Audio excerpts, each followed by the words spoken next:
Everybody has a different opinion about this movie, I see. But right away, one thing that stood out to me is how accurate the movie actually is about some things.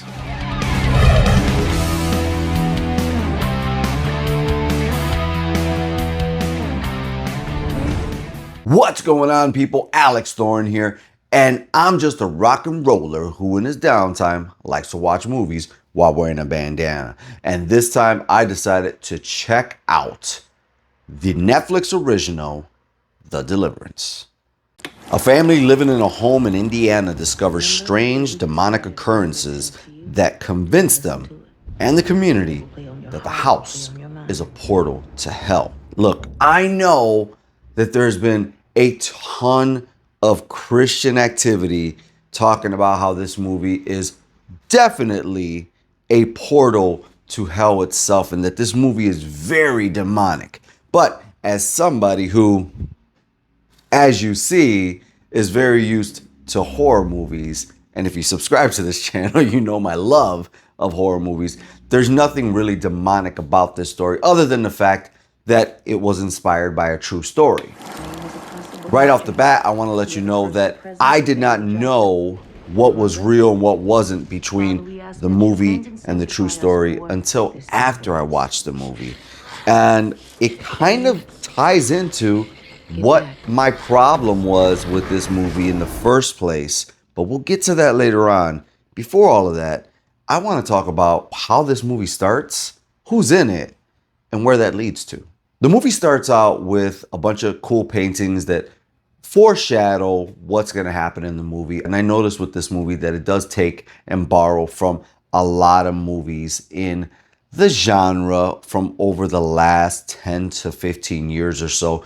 But I'm happy that it does because, again, when it comes to the end of this review, I have a lot of positives that I want to talk about with it, along with a few negatives. The mother, Ebony Jackson, played by Andra Day, is a single mother at the moment to 3 children. Their father is away in Iraq, but they're also in the process of getting a divorce. To help out with things, Ebony's mom is living there as well. And Ebony's mom is played by Glenn Close because she is half white, half black in this movie.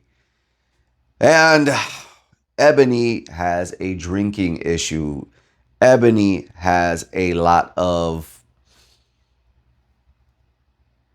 trauma, to say the least. And that trauma was inflicted to her by her mother. And then that trauma is now being passed down to her children. But Ebony is in this home that they bought in Gary, Indiana, and she's originally from Philly. In this home, there's a bunch of strange occurrences that are happening. There's a foul smell coming from the basement because apparently before she bought the home, she did not go into the basement to check out what happened there previously or what may be in there. She just took the home sight unseen or something. But nonetheless, her youngest child is having some issues. He's constantly hearing bumping noises and feels like he's being called into the basement. Over the course of the movie, you find out that he makes this imaginary friend for the time being named Trey. Later on, after he's doing a bunch of crazy weird shit and weird stuff starts happening in the home, you find out that Trey is the child from the previous family that was there.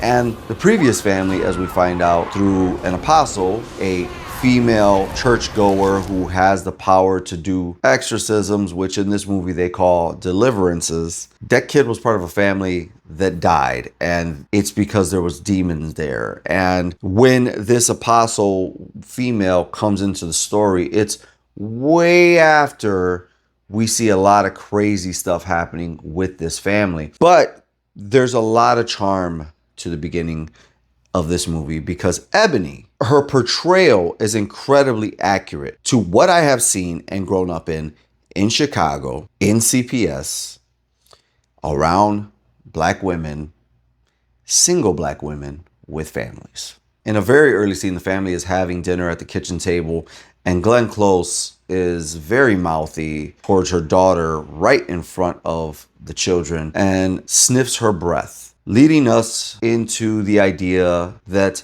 Ebony has a drinking problem, and Ebony is trying to get over that drinking problem. But as poor people and people with trauma will do, they will never let you get over your issues, because especially if I'm saved now and you're not, I'm just going to hold every bad thing over your head, and every bad thing I ever did, that's gone away now because I'm saved. But you, yeah, even though you haven't drank in 3 weeks or 4 weeks or 2 months, you're still a drunk, and I will never trust you. As this movie goes on, Ebony is referred to as an abuser of her children. And I don't doubt that she has abused her kids. But at the very same time, I never saw any of this as abuse. I saw her as just your typical single mother struggling who has childhood trauma. I gotta be honest with you. What I saw when I watched this movie versus the research that I did before I did this review was insane. The amount of people who did not grow up seeing any of this versus what I've seen and many people who I know have seen is wild. Now, mind you, Monique comes in, and Monique is part of Child Protective Services, and she has been sent there, I'm guessing through the divorce, because father has let CPS know that the kids may not be safe with Ebony because she is not all there. At the end of the day, all of this is just really, really, really bad unresolved childhood trauma caused by really shitty parents. And that just continues to roll downhill. And mind you, I'm doing all this talking about the dynamics of this film and the cultures, and I'm barely talking about the demonic possessions and the scenes that this movie is really sold off of. But because it's the dynamics of the family that I related to the most, and how authentic, that's actually the word I've been thinking about since I started talking here, how authentic this stuff was, how familiar this stuff was to somebody who was witnesses versus all the religious stuff. That stuff just felt like rehashed things from other movies, as well as, I'm sure, because this is a true story, I'm sure that they think these things happen, but there's also something that's not being mentioned at all.